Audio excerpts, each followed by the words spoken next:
Bienvenue dans le podcast En Transition, qui donne la parole aux experts et aux acteurs inspirants de la transition socio-écologique au Québec et plus largement au Canada. Cet épisode fait partie d'une série d'épisodes introductifs qui visent à répondre à une question. Où en est le Québec sur l'adaptation au changement climatique et sur les enjeux de transition socio-écologique ? Allô, moi c'est Marion. Je suis épidémiologiste en santé environnementale et j'agis à l'interface entre sciences et action publique. Allô, moi c'est Margot. J'aide les organisations publiques et les entreprises dans leurs projets innovants pour faire face au changement climatique. Aujourd'hui, pour répondre à ces questions, nous recevons la professeure Valériane Champagne-Saint-Arnaud. Valériane est professeure adjointe au marketing de Faculté des sciences de l'administration de l'Université Laval et membre du comité consultatif sur les changements climatiques, en charge de conseiller le gouvernement du Québec et la société québécoise sur ces enjeux. Avec Valériane, nous avons voulu connaître le rapport qu'entretiennent les Québécois avec le climat, quelles tendances et perceptions ressortent du baromètre de l'action climatique et quels défis et leviers cela révèle pour mieux mobiliser la population. Bonne écoute. Bonjour Valériane. Bonjour.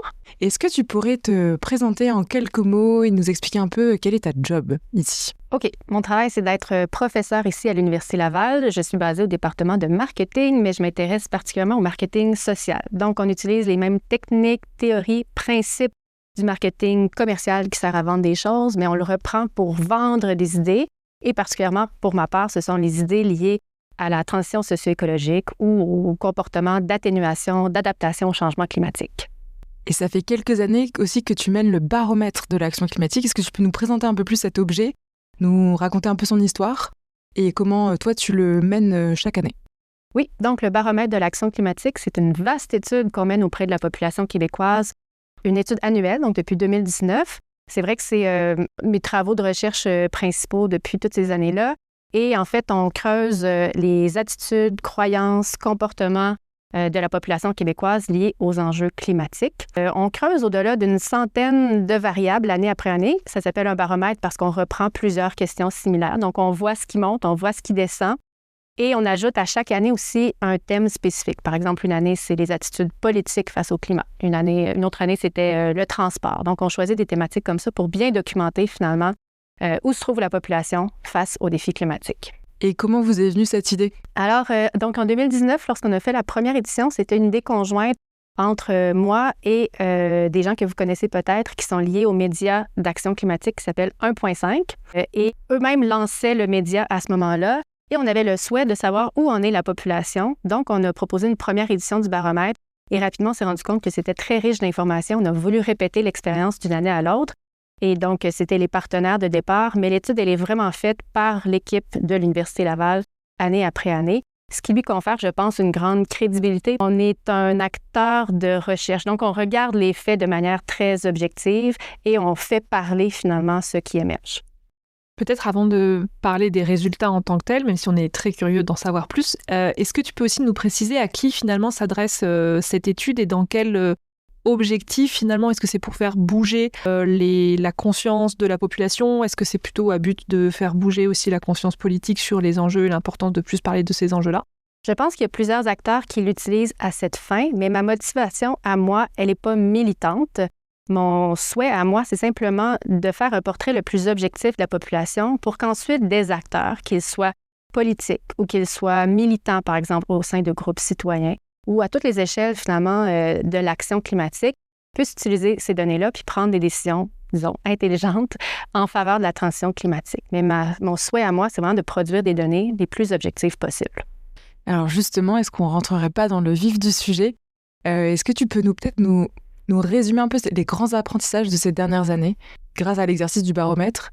Qu'en pensent les Québécois aujourd'hui du changement climatique et de tous les sujets connexes que ça embarque?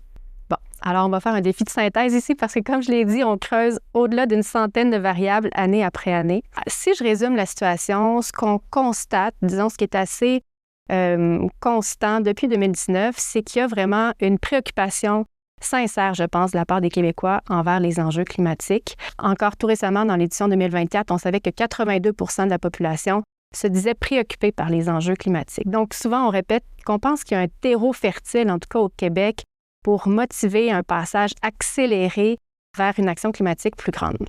Mais ce que les baromètres révèlent aussi année après année, c'est de grands paradoxes. Et je pense que la population québécoise est unique au monde par rapport à ça, mais c'est vrai qu'il y a des grands paradoxes qui se révèlent. Par exemple, même si la population est très préoccupée par les enjeux climatiques, on voit encore qu'il y a énormément de changements importants qui tardent à être adoptés par la population, notamment des changements qu'on lie à leur mode de vie en général. Bien sûr, tout le monde nous dit qu'ils recyclent, qu'ils essaient d'acheter, par exemple, des produits réutilisés plutôt que des produits neufs. Donc, il y a des gestes, disons, dans la vie ponctuelle qui sont faits, puis on voit qu'il y a une amélioration année après année.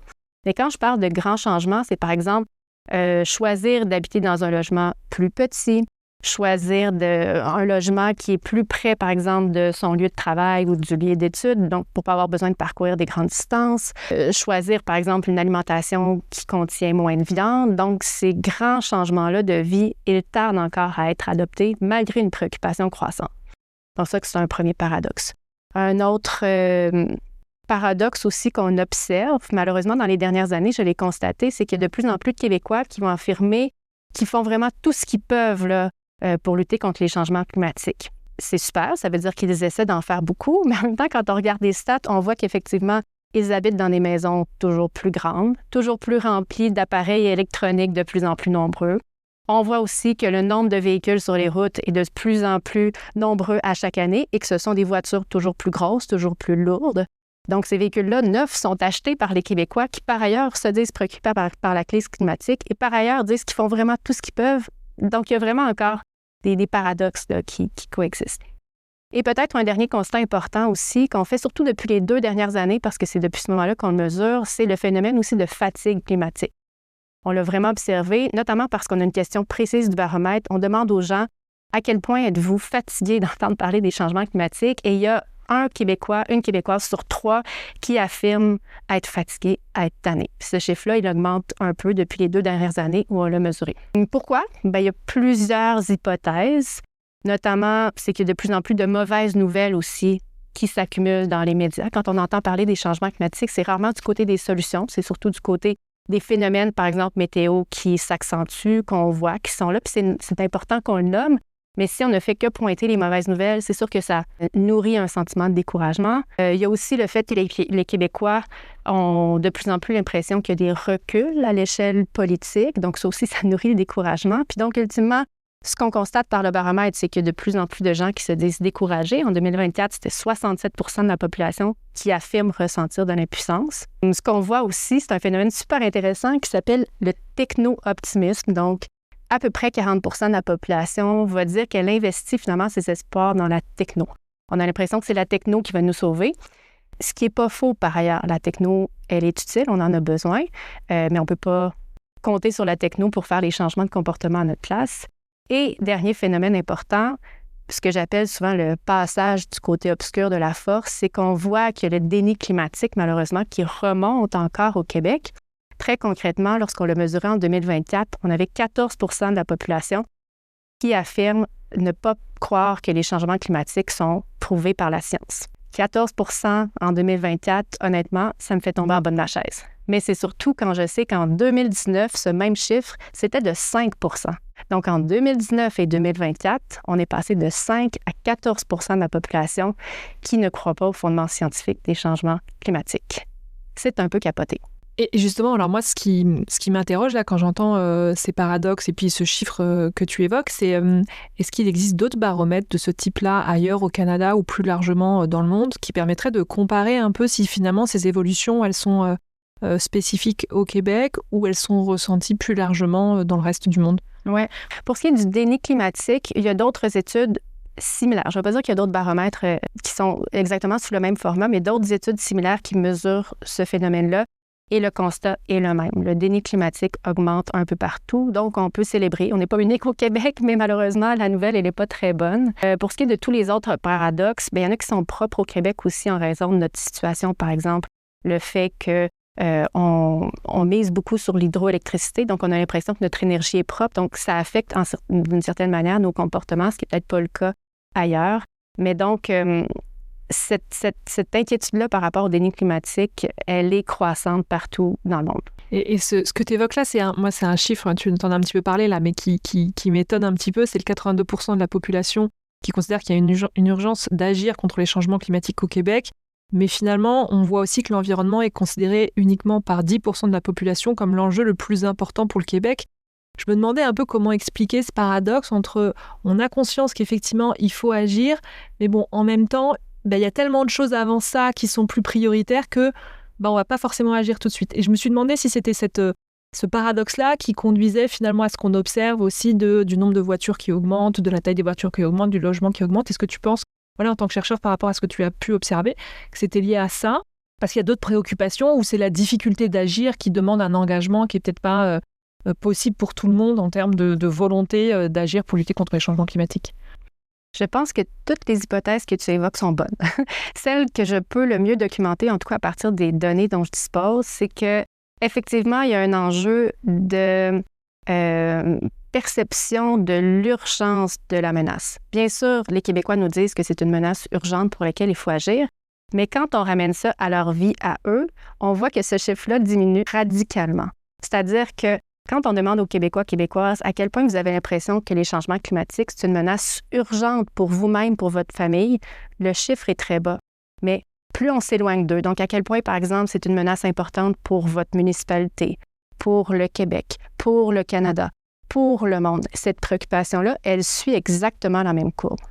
En d'autres mots, on observe un phénomène de distance psychologique. On a l'impression que la menace climatique, c'est un problème important, mais pas nécessairement pour nous. C'est encore perçu comme un problème pour les autres, géographiquement et même dans le temps. Donc, quand on leur demande si vous avez à classer différents types de problèmes, donc l'environnement ou vos préoccupations plutôt de cette manière-là, l'environnement, la santé, l'économie, je ne suis pas si surprise que ça que l'environnement descende un peu plus bas parce qu'on a l'impression que nos problèmes de tous les jours, donc, puis on peut comprendre, c'est des enjeux qui sont réels, là. Je veux dire, le système de santé a de la difficulté, on veut être soigné immédiatement quand on a des problèmes, on veut aller à l'épicerie puis être capable de payer notre épicerie, on a l'impression que ça, c'est le day-to-day, puis on a encore beaucoup l'impression, je dis on, mais les Québécois ont encore beaucoup l'impression que les enjeux climatiques, c'est pas un problème de day-to-day, c'est un problème un peu plus large, c'est pas un problème si urgent que ça. Et ça fait partie de mes chevaux de bataille en matière de communication climatique. Un enjeu important qu'on a, c'est d'être capable de vulgariser la menace et ramener ça à l'échelle ici et maintenant. Les changements climatiques, c'est ici, ça se passe maintenant, on les vit déjà même, et pire encore, ça va s'intensifier, ça va s'accélérer. C'est un message important à passer qui n'est pas le fun à dire, mais on doit le dire. Et on doit le dire surtout en rappelant aussi qu'il y a des solutions. Donc, on veut que les gens aient une certaine dose de panique et ramènent l'environnement au top de leurs priorités, mais tout en amenant une portion qui est très rassurante et qui est absolument vraie. Les solutions, elles existent, elles sont connues et on est encore capable d'éviter les pires scénarios. C'est super important de toujours coupler les deux. Puis même, j'ajoute une dose parce que c'est mon champ, c'est le marketing. À ces deux messages-là importants, il y a toujours le troisième. Il faut amener une dose de désir aussi. Non seulement ces solutions-là sont connues, mais en plus, sérieusement, elles sont très cool. Un monde décarboné, un monde résilient face aux enjeux climatiques, c'est pas un monde plate, c'est un monde qui nous apporte énormément de bénéfices et sérieusement, on le veut. Alors, c'est le trio toujours gagnant. Menace, solution, désir. Je pense qu'on peut faire beaucoup de chemin avec ce style de communication-là.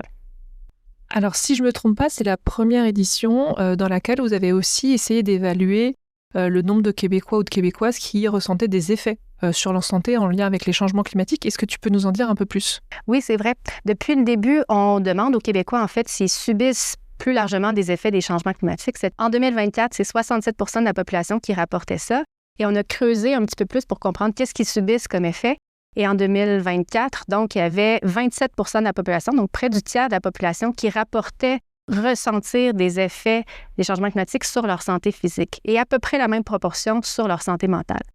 Et ce que je trouve assez fascinant de ces chiffres-là, c'est donc que globalement, les gens rapportent avoir des effets des changements climatiques, les subissent et pourtant ne se sentent toujours pas personnellement menacés par les changements climatiques. Je pense que ce que ça amène, c'est un défi, encore une fois, de vulgarisation, de communication, mais peut-être un grand levier aussi de mobilisation.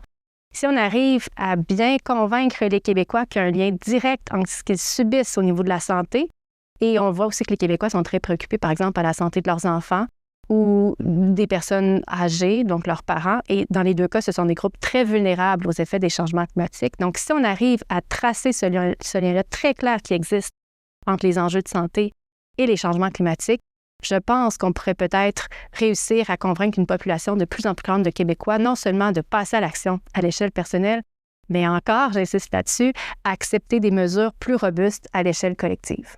Pour revenir aux 3 messages clés dont tu parlais tout à l'heure, donc menace, solution, désir, est-ce que tu as d'autres pistes pour mobiliser davantage?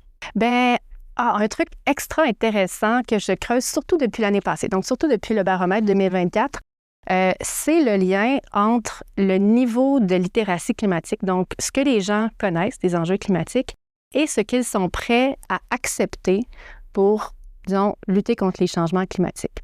Parce que, puis quand je dis accepter, c'est super important parce que je pense que les Québécois, Québécoises, puis le baromètre le démontre, là, font quand même des efforts importants dans leur vie quotidienne. Même s'il y a encore des grands gestes qui devraient être posés puis qui ne sont pas faits, on voit qu'il y a des efforts sincères qui sont faits.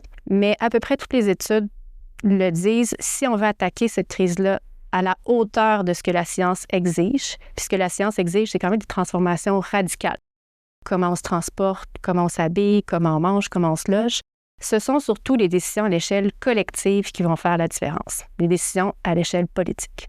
Donc, pour que ces décisions à l'échelle politique soient mises en œuvre, ça prend de l'acceptabilité sociale. Et je reviens à cette idée de littératie climatique. Ce que nos études montrent, c'est qu'il y a un lien très fort entre le niveau de connaissances climatiques et le niveau d'acceptation de ces politiques-là publiques qui sont parfois perçues comme plus contraignantes, mais néanmoins essentielles. Puis pourquoi c'est important? Parce que dans les dernières années, il y avait quand même, un regard un peu hautain face aux enjeux d'éducation. Parce que c'est vrai qu'on a bien démontré quand même que c'est pas parce que les gens savent qu'il y a un problème qu'ils vont nécessairement agir. Il y a plein d'autres contraintes qui embarquent. Par exemple, moi, je sais que c'est une très bonne chose d'utiliser moins ma voiture, mais l'endroit où j'habite n'est pas desservi par des transports en commun. Donc, il y a des contraintes là, qui viennent s'opposer entre mes connaissances et le geste que je voudrais poser. Par contre, il y a peu de bloquants entre le niveau de connaissances et l'acceptation de mesures politiques. Là, il n'y a comme pas de variable qui va venir s'interposer. Donc, ce qu'on constate, c'est que plus on augmente le niveau de littératie climatique des gens, plus ils acceptent, disons, des mesures plus contraignantes, mais essentielles. Puis si je peux donner un exemple très, très concret, on l'a mesuré, par exemple, on a fait un baromètre, cette fois à l'échelle de la ville de Québec. Donc, on a la population qui est le baromètre national. Puis à l'échelle de Québec, on est allé mesurer le taux d'acceptabilité de mesures très, très concrètes qui pourraient être mises en œuvre par une ville. Et une de ces mesures qu'on a mesurées, c'est à quel point êtes-vous favorable à l'interdiction de la publicité automobile. Ce qui est en soi pas très contraignant. Ce n'est pas une très forte attaque à notre liberté. La seule chose qu'on fait, c'est qu'on ne vous met plus de publicité devant les yeux. Mais vous pouvez sans aucun problème aller acheter une voiture. Bref, la contrainte n'est pas si forte, mais quand on le mesure auprès de l'ensemble de la population, la résistance, elle est vraiment grande. Il y a moins de 40 % de la population qui est d'accord avec cette mesure-là. Et pourtant, il y a des villes qui l'ont fait, plusieurs. Il y a quelques villes en Europe, par exemple, qui ont fait ce choix-là, ou interdire, par exemple, la viande. En tout cas, bref, interdire des grands facteurs, grands comportements générateurs d'émissions de gaz à effet de serre. Et on le sait, puis là, je travaille dans un département de marketing, on sait à quel point la pub est un facteur important pour nourrir ces comportements-là. Donc, interdire la pub, de la même façon qu'on l'a fait avec les cigarettes, on le sait que c'est une mesure super efficace, mais l'acceptabilité sociale n'est pas encore là. Or, ce qui est intéressant, c'est quand on regarde notre population puis qu'on la divise selon son niveau de littératie climatique, ce sont des différences phénoménales entre les personnes qui ont un haut niveau de littératie climatique qui sont beaucoup plus favorables à l'interdiction, comparativement aux gens qui en connaissent moins sur le climat et qui sont beaucoup plus résistants à cette mesure-là. Et justement, j'avais une question sur la méthodologie du baromètre pour voir comment vous mesurez la conscientisation du problème et ce niveau de littératie. Quelles questions vous posez? Quel est votre protocole, votre approche pour mesurer ces différences? De façon générale, je peux dire que le baromètre, en fait, c'est une étude qu'on mène année après année auprès d'un échantillon d'à peu près 2000 personnes qui est représentatif de la population québécoise. Donc, on pondère finalement nos participants pour que ce soit représentatif. Puis je pense que c'est là une force importante du baromètre, c'est que les données sont généralisables. C'est pas juste un échantillon de convenance. Quelques personnes très pro-climat qui ont eu envie de répondre au questionnaire, c'est pas ça du tout. Donc ça, c'est la portion générale.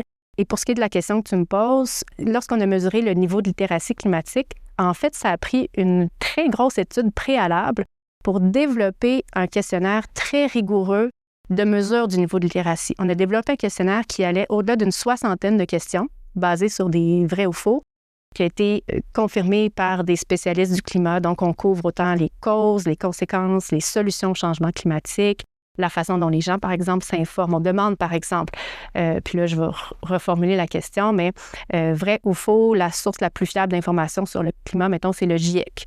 Parce qu'on sait que plusieurs personnes s'abreuvent encore d'informations sur les réseaux sociaux. Donc, toutes les dimensions sont couvertes et après cette vaste étude-là, on a réussi à synthétiser le questionnaire en 12 questions clés. Donc, un outil très synthétique qu'on utilise dans le baromètre, mais qui pourrait être utilisé dans n'importe quelle étude, questionnaire similaire ailleurs. Donc, ces 12 questions font partie du questionnaire de base du baromètre. Et pour ce qui est de l'acceptabilité sociale, ce sont des questions du type « À quel point êtes-vous d'accord avec la mesure suivante? » Donc, un taux entièrement en accord, fortement en accord, et là, ça descend. Donc, on a 6 points. Donc, on a une belle nuance dans ces réponses-là. Et ensuite, notre travail, c'est de croiser finalement la variable niveau de littératie, la variable d'acceptabilité et de voir à quel endroit il y a des différences significatives, donc statistiquement significatives, entre les participants selon leur niveau de littératie climatique. Et est-ce que le baromètre vous permet aussi d'aller regarder donc, dans des sous-groupes de cette population si finalement les résultats diffèrent en fonction, alors là on n'a pas de littératie, mais moi je pensais plutôt en fonction de caractéristiques sociodémographiques, l'endroit géographique au niveau du Québec où habitent les personnes, et s'il y a des différences qui sont perçues en fait en fonction de ces sous-populations? Oui, il faut être prudent aussi quand on regarde les variables sociodémographiques parce que les chiffres, souvent les chiffres sont éloquents, puis ce à quoi je pense, c'est particulièrement entre les hommes et les femmes, on voit quand même beaucoup de différences, mais on ne peut pas juste faire parler les chiffres, il faut être capable de les expliquer, puis moi, je reconnais les limites aussi du baromètre, on cœur certaines questions, puis parfois, on n'est pas en mesure de bien expliquer les différences. Mais par exemple, une mesure que je trouve très parlante, c'est par rapport à la réduction de la consommation de la viande. Il y a une disparité énorme entre les hommes et les femmes. De mémoire, 50% des hommes n'ont pas l'intention de réduire leur consommation de viande, comparativement à 35% des femmes. Et là, ce qui est fascinant, c'est quand on se met à utiliser une littérature connexe, donc qui n'est pas nécessairement en marketing, mais qui peut être en sociologie, par exemple, en psycho, on essaie de comprendre. Et là, on peut voir, par exemple, qu'il y a un fort enjeu aussi lié à la perception de la masculinité. J'ai des étudiants qui ont travaillé là-dessus, c'est absolument fascinant. Pourquoi est-ce que les hommes sont si attachés à leur consommation de viande? Bien, il y a encore cette perception que pour être un vrai homme, il faut manger de la viande, c'est ça qui me permet d'être performant, notamment au point de vue sportif. C'est absolument fascinant de partir des données du baromètre et de croiser ça avec d'autres disciplines, surtout parce qu'après, on peut le repenser dans une perspective de marketing social et se dire, OK, si on développe des campagnes de marketing pour attaquer cette question-là de la viande, bien là, on a des insights vraiment intéressants pour penser à des campagnes de cette nature-là qui ne vont pas nécessairement attaquer la réduction de la consommation de viande de front, qui vont peut-être parler davantage d'enjeux de performance sportive, par exemple, et ultimement, qui permettent de faire des gains en réduction de gaz à effet de serre, mais qui ont pris un chemin un peu détourné, mais qui fonctionne très bien du point de vue marketing. C'est ça qui est fascinant, puis c'est pour ça que j'aime autant le baromètre, parce que c'est une mine d'or d'informations. Du point de vue de la recherche, c'est absolument trippant, mais comme je le disais un peu plus tôt, pour tous les acteurs de la transition socio-écologique, il y a des données absolument fascinantes. Et pour répondre à ta seconde question, qui était, par exemple, est-ce qu'on voit des distinctions entre les régions? Actuellement, c'est vrai que c'est une limite du baromètre parce qu'avec 2000 personnes pour une population de plusieurs millions, il y a des limites dans les nuances fines qu'on peut tirer par région. Mais la bonne nouvelle, c'est que cette année, depuis janvier, on a produit le premier baromètre régional de l'action climatique. Il y a 17 régions au Québec. Notre intention, si les fonds sont là, et on travaille fort pour ça, ce serait de faire les 17 régions du Québec. Donc, de reprendre des questions similaires au baromètre national pour faire des comparaisons, mais d'aller chercher vraiment une spécificité locale, de comprendre, par exemple, il y a des régions qui sont davantage affectées par les inondations, d'autres par les feux de forêt, d'autres par l'érosion. Donc, ça amène des questions différentes. Et puis, ce serait de faire vraiment ce portrait-là pour chacune des 17 régions. Moi, j'avais une autre question, sinon, sur les défis futurs. On a commencé à en parler sur le baromètre, là, qui souhaite du coup être plus régional, plus spécifique à certaines régions. Est-ce qu'il y a d'autres défis que tu entrevois pour toujours améliorer dans le temps ce baromètre? Est-ce que vous avez prévu de le continuer? Pour combien de temps? Avec quel financement aussi? Je sais qu'il y a toujours des enjeux de financement. Et c'est quoi vos défis futurs et comment peut-être nos auditeurs peuvent aider d'une manière ou d'une autre? Alors, c'est sûr que notre baromètre, on l'aime. Puis je dis on, l'équipe de recherche, mais je sais qu'il est très largement utilisé sur le terrain. Donc, il est vrai que la dernière édition date de 2024. On a pris une petite pause et pour des raisons financières, on va relancer le baromètre. Donc, au moment où on enregistre, on est encore en train de négocier le refinancement. Je suis assez certaine que ça va revenir. Ce que je trouve chouette, c'est qu'on a des partenaires complémentaires qui, par exemple, a financé le premier baromètre régional de l'action climatique et je pense que ça va se décliner. Un défi qu'on a, et je suis certaine que des gens qui nous écoutent pourront contribuer à nous aider, c'est qu'on sait très bien que lorsqu'on va aller dans chacune des régions, je veux dire, moi, je suis basée à Québec. Je connais un peu l'ensemble des défis climatiques pour le Québec, mais je ne suis pas une spécialiste de l'Outaouais, de la Côte-Nord, de la Gaspésie. Donc, il est clair que pour bâtir le questionnaire le plus intéressant, le plus ancré dans la réalité locale possible, on va travailler en concertation avec les acteurs locaux. On l'a déjà fait avec le premier baromètre qu'on est en train de produire, mais on voit très bien qu'on va devoir reproduire ça ailleurs. Donc, ça va demander une grande collaboration. Donc, c'est un défi qu'on entrevoit. Puis en même temps, c'est un défi, mais on le voit à quel point c'est riche parce qu'au-delà du questionnaire du baromètre, qui va être beaucoup plus intéressant, le simple fait de faire une concertation, de mettre autour d'une table, le temps d'une demi-journée, différents acteurs de la transition socio-écologique, que ce soit des acteurs dans les municipalités, donc des fonctionnaires, des élus, que ce soit dans les groupes citoyens, que ce soit des chercheurs universitaires basés un peu partout à travers le Québec, le fait de réseauter ces gens-là, puis de demander en mode collaboratif de faire émerger les enjeux locaux, juste ça, c'est extra riche. Alors, on est déjà content de ce qu'on fait émerger et ensuite, ça va nous permettre de produire le baromètre le plus intéressant. Donc, c'est un défi qu'on sait qui s'en vient devant nous, mais qui va nous amener beaucoup plus loin finalement que ce qu'on pensait, même quand on a commencé à se dire on va faire des baromètres locaux. On voit avec tout ce que tu nous dis que les résultats du baromètre sont effectivement très riches. Tu nous as expliqué que ça permet aussi de venir nourrir en fait des actions de différents acteurs. Est-ce que tu aurais un exemple d'actions d'acteurs qui se sont appuyés finalement sur le baromètre pour pouvoir mettre en place des actions?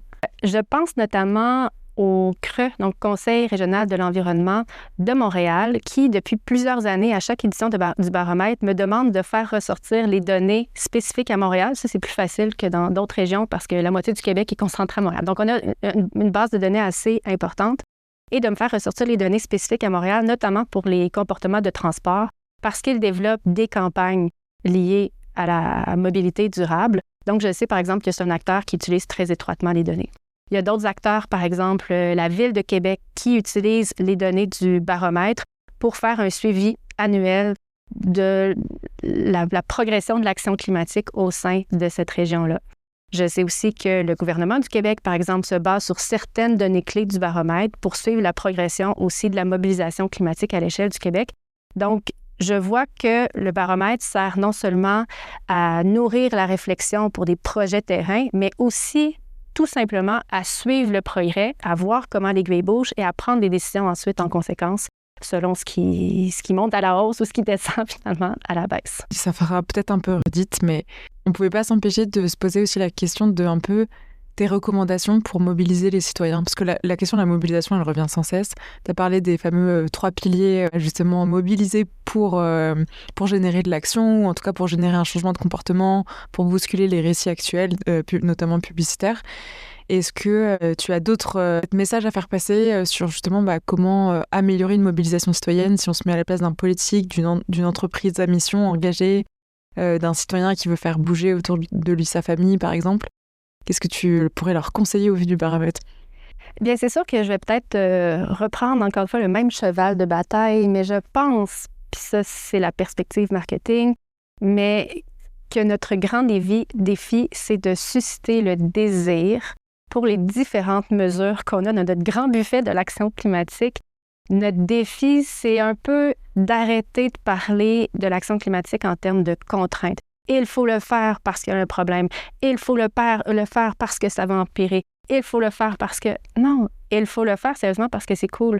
Il faut mettre davantage de pistes cyclables. Il faut davantage investir en transport en commun parce que ça permet aux gens de se déplacer autrement, d'améliorer leur santé, parce que ça permet d'alléger le trafic. Alors, les gens qui vont toujours tenir à leur voiture gagnent à avoir davantage de pistes cyclables, gagnent à investir en transport en commun parce que ça va nettement améliorer leur bonheur sur les routes, même s'ils sont au volant de leur voiture. Tout le monde gagne collectivement à s'investir en action climatique et je pense que c'est ça qu'on doit mettre de l'avant, qu'on soit un citoyen qui se présente au conseil municipal pour essayer de faire changer les choses, qu'on soit un politicien à la tête d'un ministère, qu'on soit un chercheur, qu'on soit... Peu importe le poste qu'on occupe, puis qui est un poste où on a l'impression qu'on peut faire bouger les choses, pour amener de l'optimisme, de l'espoir et du désir dans notre discours. Notre épisode touche à sa fin. Nous posons toujours 2 questions à nos invités pour finir sur une note un peu inspirante et positive. Première question. Quelles recherches, travaux ou solutions trouves-tu inspirantes ou prometteuses pour mobiliser les citoyens vis-à-vis du changement climatique? Une recherche extra inspirante et qui se confirme plus il y a de recherches qui se fait sur ce sujet-là, c'est à quel point les citoyens ont un immense pouvoir qui est le simple fait de parler des enjeux climatiques autour d'eux, et pas nécessairement en parler pour faire la morale, mais simplement pour parler de ce qu'ils vivent, de ce qu'ils ressentent auprès de leurs proches. On voit à quel point ça peut avoir un effet domino positif pour sensibiliser un plus grand nombre de personnes. Et plus les gens sont sensibilisés, plus les gens sont susceptibles ensuite d'accepter, disons, des mesures, comme je disais, à l'échelle politique, qui sont favorables à l'action climatique. Donc, on a parfois l'impression, en tant que citoyen, qu'on est peut-être une goutte d'eau dans l'océan et que si on n'est pas à la tête de ministère, finalement, on ne peut pas faire grand-chose. Mais non, c'est faux. Le simple fait de parler des enjeux climatiques, de s'informer sur le climat peut faire une énorme différence. Alors, il ne faut pas hésiter à le faire. Et si tu as un message positif à faire passer à nos auditeurs? Le fait de travailler sur le baromètre de l'action climatique à l'échelle nationale, de côtoyer des acteurs de la transition climatique et maintenant aussi de travailler à l'échelle des municipalités, des régions, fait que je rencontre un grand nombre de personnes qui sont impliquées, motivées, engagées dans cette vague de l'action climatique.